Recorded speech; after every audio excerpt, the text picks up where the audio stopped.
ਬੀਬੀਆਂ ਖਿੱਚੀ ਜਾਂਦੀ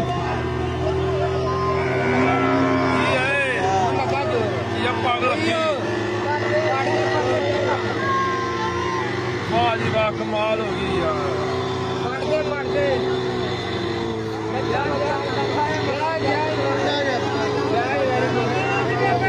क्या काम वेरी गुड हो गया काम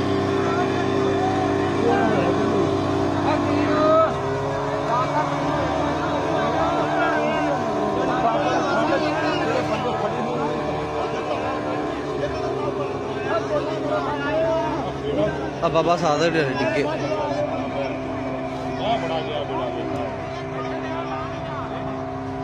नाल बेड़े पानी कड्डो ताऊ घूमदा पानी कड्डो बेड़ा वे कर्मा लो कितना बह गया